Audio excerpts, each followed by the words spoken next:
Hi, everybody. It's April 10, 2021. I sure hope you're all doing okay, having a nice, peaceful, relaxing Sunday. I'm going to go through it. You tell me at the end. Is our country a healthy country? Oh, I think you can just answer that question now and then just go off and watch another video. Is it racist to require an ID to cast a vote in an election? No. You need your ID for everything nowadays. Why would it be considered racist when we all have to carry one? You should already have an ID. I live in Georgia now. All right. And I voted. They ain't seen me nothing with no problem. So it's not racist. No, that has nothing to do with race. Has nothing to do with race. If it's for everybody, then no, it's not. It don't sound racist to me. Just requiring ID. So not only is it not racist, but you think it should be required? Absolutely. It's a lot of things in the world that's racist. That's not considered one. And I would know that for a fact. Okay. I actually subscribe to Liberty Hangout. She does a lot of good street interviews. Check her out. So, okay. Joe, who's white, said the Georgia election law that was just passed and signed into law was racist and Jim Crow on steroids. And yet you have an awful lot of black Americans who just, no, it ain't. Everybody has an ID. You gotta show it for everything. Yeah, okay. Well, that's our country. Yeah. Now check this out. Yeah, it's a pretty bizarre story, but basically I was visited by two plainclothes officers representing the California Highway Patrol yesterday who said that they were at my apartment on behalf of the Capitol Police. They introduced themselves by popping their heads over the fence in my front yard and yelling my name, Ryan. And I thought it was my Postmates delivery. And then I approached them and they showed me their badges. And they looked pretty legit. And they asked if they could come inside. I said no. So I met them around the side. And they basically right off the bat accused me of tweeting the day prior on Wednesday a threat to kill a sitting member of Congress. And I made no such threat. And eventually they specified that it was AOC, and they said that they were notified because I had tagged her in the tweet, which I did. But the tweet was just a video of a live stream in which she gave a really, really disappointing and insulting response about Palestine. I'm just going to pull it up on the screen real quickly so people can see it, because we covered it yesterday on the show. Thanks to you that actually knew about it, right, in the first place. I think people can see it now. It's this live stream that she did with Michael Miller, head of the Jewish Community Relations Council of New York. And yeah, like what you say in the tweet, you just said her response was incredibly underwhelming, to say the very least. And the cops said that this was a death threat? Is that what they did? Yes. What the hell? They kept insisting that I had threatened to kill AOC, which is so outlandish because anyone can see the tweet. And I've talked to multiple friends since then who've been like, you should have worded it way stronger. And I was like, it was pretty soft. And I didn't say that it was shameful. I didn't say that it was insulting. I just said it was underwhelming. Yeah. That's totally that's the mildest critique that one could possibly say, and even by her standards, right? She said that swearing is violence. You didn't even cuss. I cuss way more at her. Does that mean the fucking Mossad are gonna show up at my door next? What is going on here? This is some fascist state shit. It really is. Yeah, it really is. And when you're dealing with somebody who is a drama queen like AOC, oh my God, her response was incredibly underwhelming, to say the very least. That's a death threat. Okay, what can you expect, man, from this? Is she a borderline? If I say any more, will I get law enforcement knocking on my door? This is the good old US of A that we are living in. You're kidding me. Death threat. You want to hear her response? Listen to this. Oh my God. It's so reflective of the American people. Okay? A bartender becomes congresswoman, and she gets an awful lot of attention immediately. And she says the most insane, stupid stuff. Oh, well, it's reflective of the American people. What actions do you think can be taken to support movements towards peace, both between Israelis and Palestinians, as well as within the entire region, such as the Abraham Accords? Yeah, so, earlier just now, you and I were talking about the what and the how. Yes. And I think that when we talk about establishing peace, centering people's humanities, protecting people's rights, it's not just about the what and the end goal, which often gets a lot of focus. But I actually think it's much more about the how and the way that we are coming together and how we interpret that what and how we act in the actions that we take to get to that what. And so what this really is about is that it's a question more than anything else about process. And so we really need to make sure that we are valuing a process where all parties are respected and have, a lot of equal opportunity to really make sure that we are negotiating good faith, et cetera. That being said, I think that there's just this one central issue of settlements, because if the what that has been decided on is to state, then the action of settlements it's not the how to get to that what. And so, I think that that's a central thing that we need to make sure that we center and that we value Jewish and rather we value Israeli, we value the safety and the human rights of Israelis. We value the safety and the human rights of Palestinians in that process that is similar and that on equal footing. And so all of that is extremely important in that process.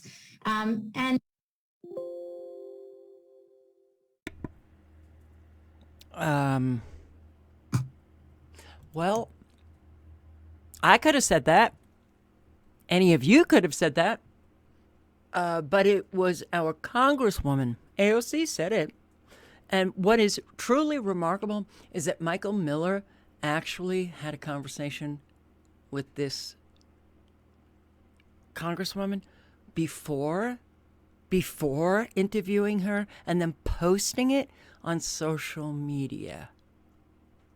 That's reflective of you, Michael, because if that conversation went pretty similarly, I would not have posted that.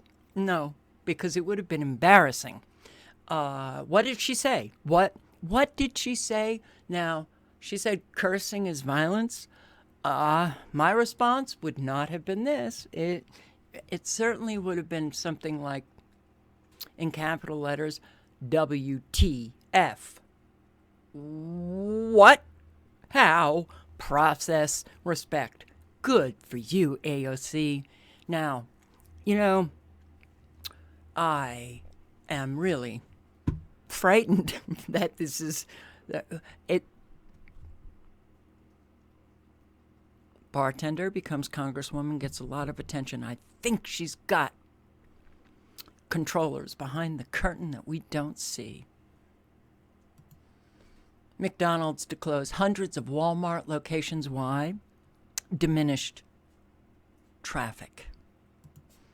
Government's global response to COVID has absolutely decimated the middle class.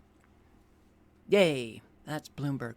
Yet, mainstream media like Bloomberg is also at the same time posting articles about how fabulously the economy, it's just booming. The economy is booming, but we've decimated the middle class. Oh, well, okay. U.S. producer prices surge in March. What does this mean?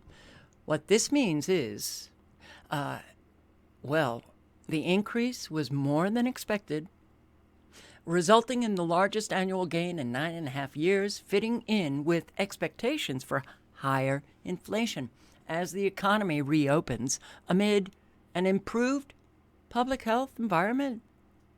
Wow. It's improved? I thought yesterday I heard from Fauci. Well, okay. Well, that's how mainstream rolls. Whatever. Okay. And massive government funding. Yes, that's stimulus. Yes, we can print money and we can just pour it into the economy. And then print money again, pour it into the economy. Give away free money. And what happens? You got inflation. And the inflation that's coming, well, when I see headlines like this, I just throw in to Google, because that's where mainstream really resides, just a general search. Inflation coming. Inflation is coming. Samson, Independent. Forbes. Inflation coming? Hell no. Oh, wait. It's coming? Hell no. Biggest inflation scare in 40 years is coming. But no, it's not. Oh, how do you reconcile this? That is part of the agenda. You never know. You're given contradictory reporting from mainstream media. And that leaves you in a position of, well, I guess I have to be a mature adult and do the research myself. Not a whole hell of a lot of people think like that. Will upcoming inflation take gold with it? Is inflation coming? Inflation is coming. Why it could be here to stay. Oh, coming in higher inflation should revert back. Wait, Barron's Reuters. It could be here to stay. No, it's going to revert back by year's end. Well, that leaves me feeling much better. Faster inflation is coming. How bad will it be? Well, it won't be bad for these psychopathic nut jobs. That, by the way, is the Fed chair. Inflation's coming. Consumers to pay dearly for supply chain snarls. Summers is right. That inflation is coming. Summers, a psychopathic, oh boy, Treasury Secretary during the Clinton years, and no one else. When you're asked the question, who is responsible for the economy going awry, the economy collapse, who is responsible? If you're not saying Larry Summers, then you just don't know what that man did. Oh boy, yeah. The return of Lawrence Summers. The return. Oh, Obama brought this psychopath back in. Isn't it interesting? Clinton, Obama, they didn't do what a whole lot of Americans think they did. They took away a lot of protections that actually saved Americans from economic mess. Lawrence Summers. So, let's just see.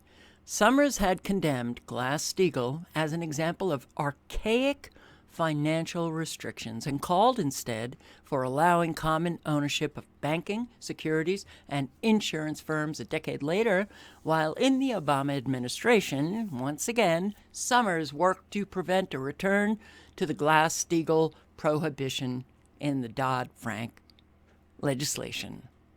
Oh boy, that seems like a long time ago when I was posting on that piece of legislation and how Dodd and Frank made an awful lot of money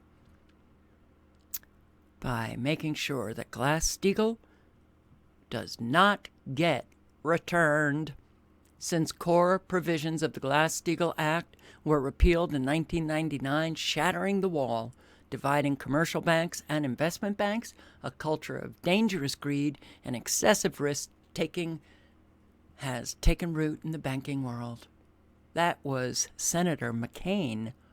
And then we had Elizabeth Warren, John McCain, all these people talking about how the Dodd-Frank legislation, and an awful lot more in Congress, talking about how Glass-Steagall needs to be restored, and it never was. Funny how all these presidents campaign, they're going to reduce the deficit, and oh, wow, and they never did. They just increased it. And funny, Trump, that, there were opportunities for presidents to get that Glass-Steagall restored, that protection. The commercial banks, where you could put your money in the bank and make sure that that bank is not going to invest it. Well, Larry said to hell with that. That protection that we had for many decades, to hell with that. Let's get rid of it.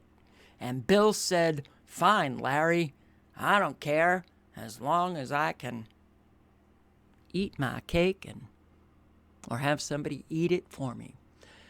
Okay, so broken system, harbingers of the coming financial collapse. People must look at all their financial assets right now and say, I want to sell them or preserve them, as they're going to go down in value in the coming years. Harry Dent, founder of H.S. Dent Investment Management, he said this too. Real estate, stocks, everything.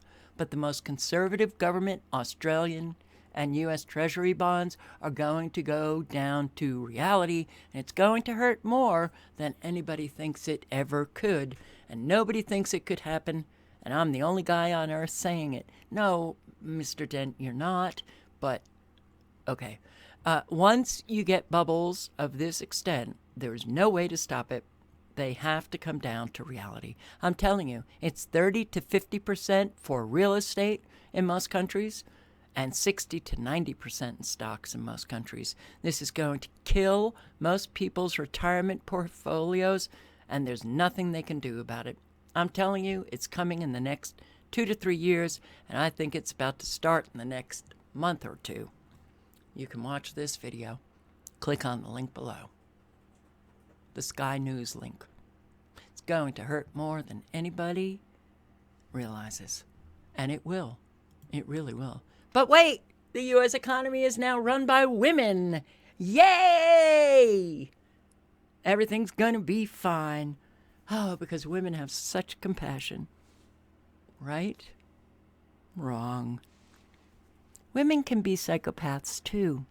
So when I hear people say, we need more women in Congress, we need a woman in the White House, what kind of woman? One who has a moral core or a psychopathic woman? Would you like to see AOC, because she's a woman, get into the White House? I wouldn't. Just reading the headlines, the number of billionaires in America has absolutely exploded during the pandemic. For the wealthy and the ultra-wealthy, happy days are here again. The number of billionaires has increased 30%.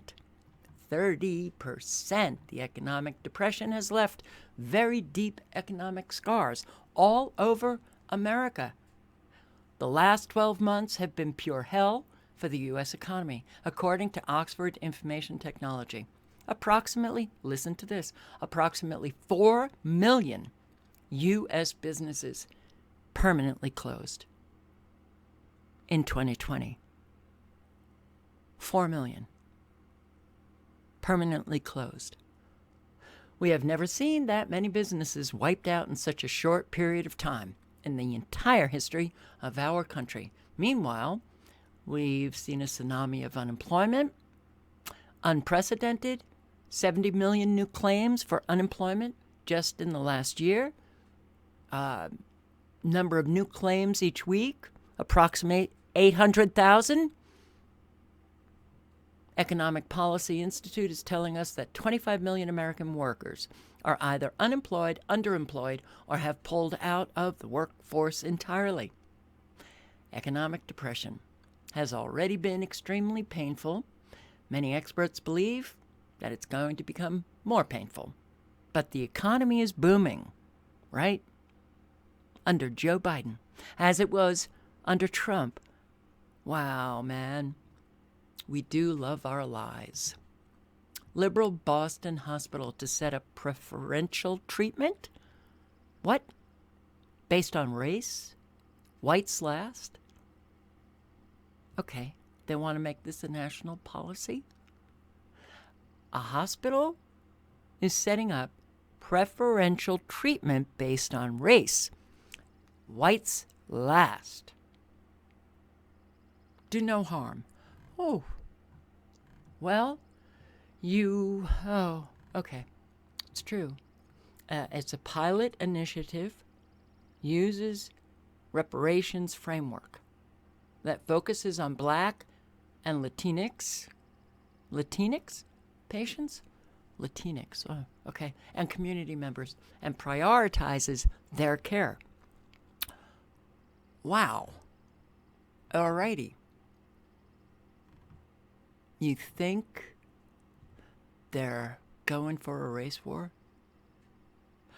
And it's an anti-racist agenda for medicine.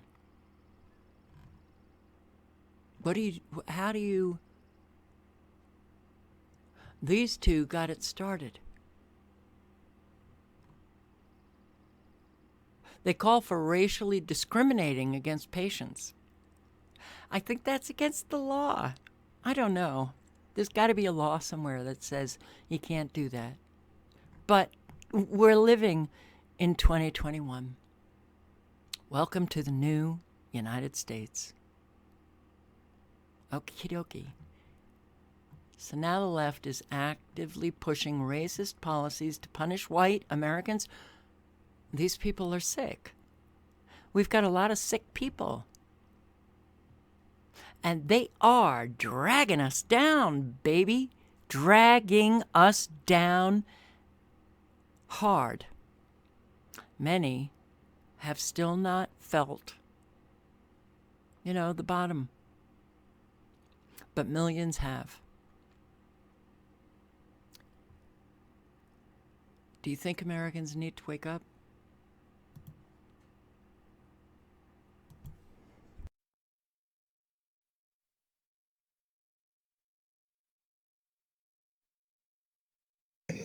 Great.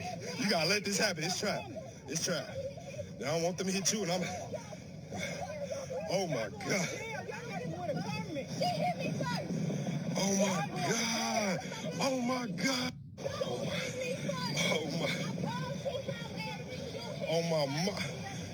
Bro, y'all finna go to the feds. Y'all going to jail. Bro, y'all hit the mailman. They trying to get that stimulus. This shit gets serious. Oh my baby. That stimulus got... I don't know what to say, man. Postal worker gets beat up. And apparently it was about the stimulus check, okay? We are a violent people. We are we're gone. Mentally, spiritually, psychically, we're just gone. Unconscious bias is crap. All right, so here we have the UK chair of KPMG, this investment firm. Okay, he said during a Zoom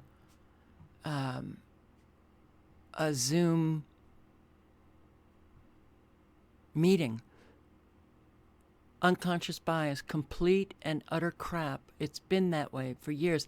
There is no such thing as unconscious bias. I don't buy it.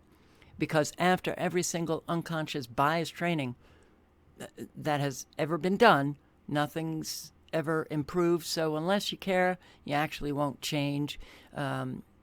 He had told them to stop moaning about the impact of the pandemic on their lives and to stop playing the victim card. Members of the firm's 1,500-strong financial services consulting team who took part in the meeting shared their shock. Several employees expressed disappointment, but they commented anonymously. Why would they comment anonymously? Because, well, their comments go along with the official narrative of, the social justice warriors. One worker wrote, "There's no such thing as unconscious bias. Are you joking? Please do your research before just making such statements. Check your privilege." Oh, my God. All right. I don't know what the moaning was about in terms of the pandemic and the impact that this pandemic has had on their lives. I take issue with that. But would I investigate the guy? Would I tell him to step down during the investigation? No. No. Everybody is allowed to have their opinion, no matter how that opinion, hits the ears of somebody else. Does it hurt me that he said that? It irritates, because a lot of people have been impacted by the pandemic. But this playing the victim card, the race, all that. Okay. Well, here, boy, Michael does not seem to go along. He doesn't seem to obey. And it doesn't matter if you're a CEO or a factory worker. Doesn't matter. If you're not obeying, you get canceled. I mean, he rejoined the call and apologized to staff. Okay, you got to apologize. But he's still no longer the chair. And he's being investigated. Oh, my God. Michael told a staff session that he was still meeting clients for coffee despite COVID lockdown restrictions. All right, that's it. We got to get rid of this guy. He's got to be put down the memory hole fast. Oh, this article's long. Okay. Man, doesn't it feel like saturation? Plus. Fed government illegally pressured Facebook to censor the Children's Health Defense website, social media content. Lawsuit alleges. That's right. Facebook, Google, YouTube, they're all censoring anyone who goes against the official narrative. In fact, sadly, they took down his channel because of this video, which you can see. Click on the link. Science says the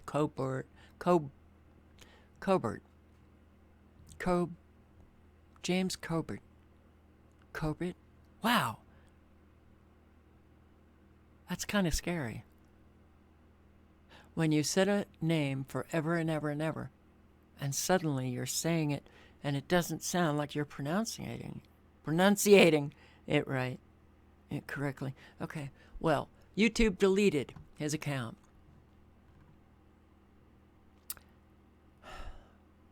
We're all going down. We're all going down, and we've got so many useful idiots happy about it.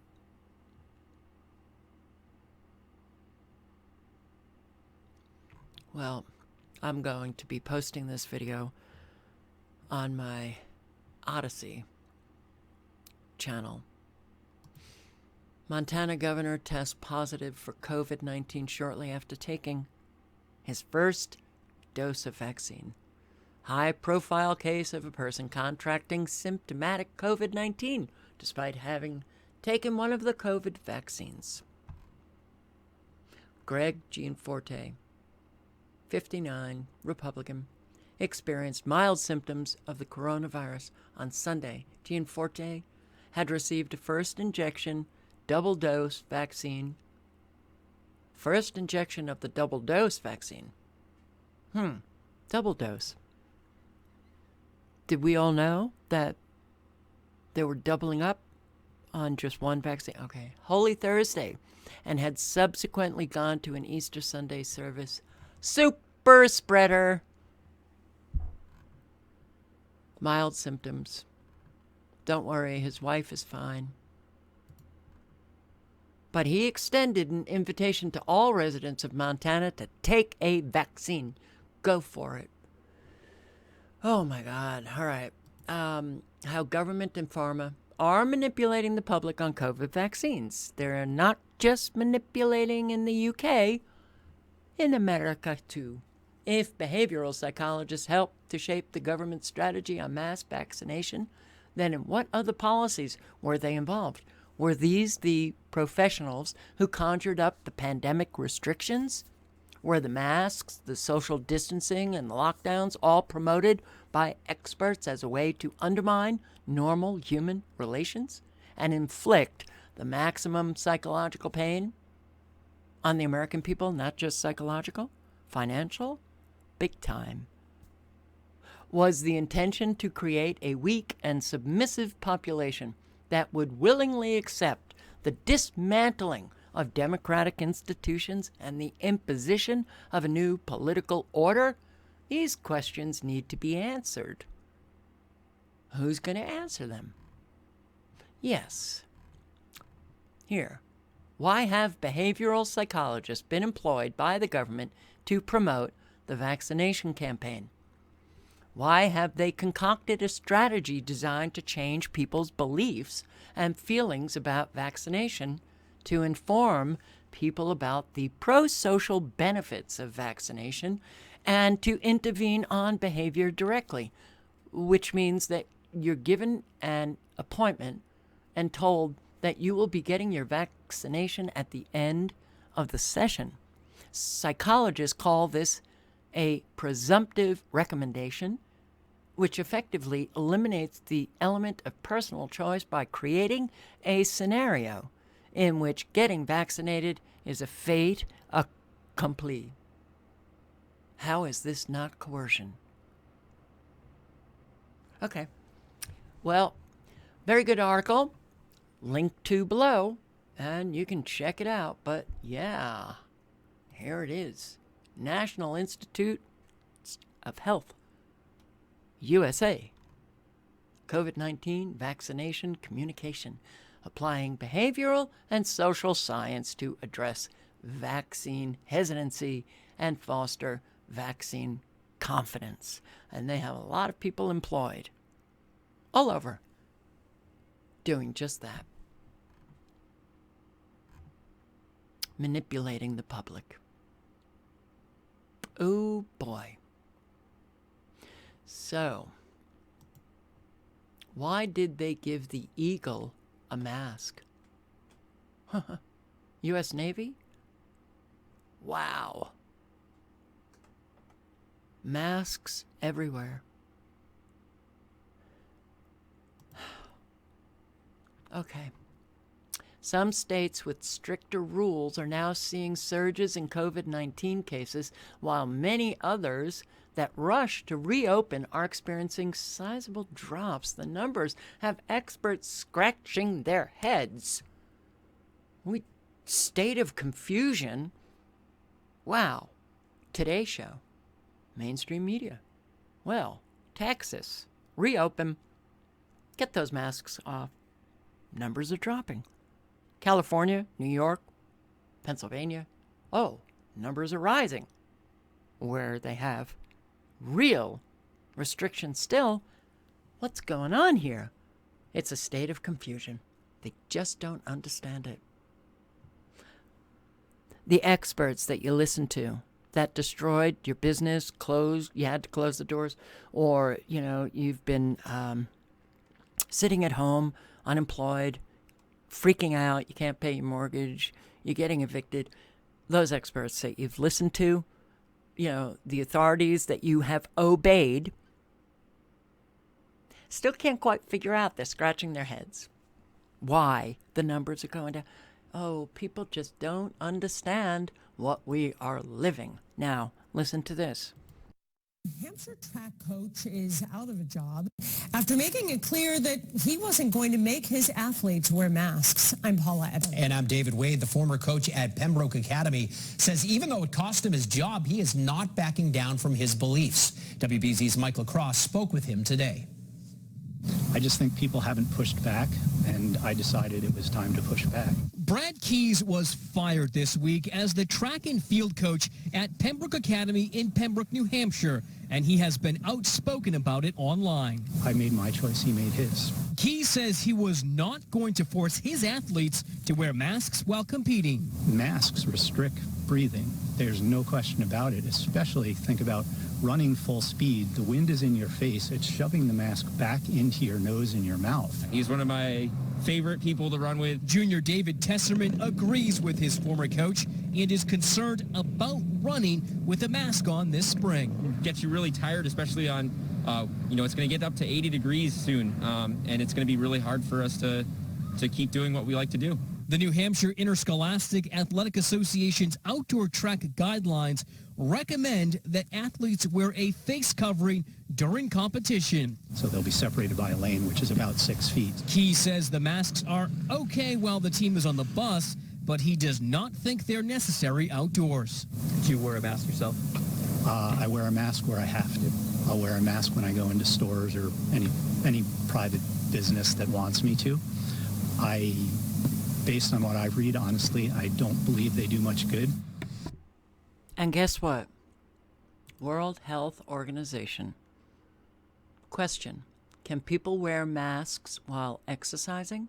Answer: people should not wear masks when exercising, as masks may reduce the ability to breathe comfortably. World Health Organization.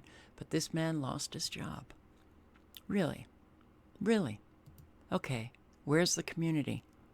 The community in New Hampshire needs to come out and scream that this guy get his job back because he's right. And why are people so insistent that they're right? Because they've listened to the experts who actually want to kill your children. Put that mask on while you're running. I don't care that you can't breathe. Oh boy. All right. Hope your Sunday is going well. Ciao, guys.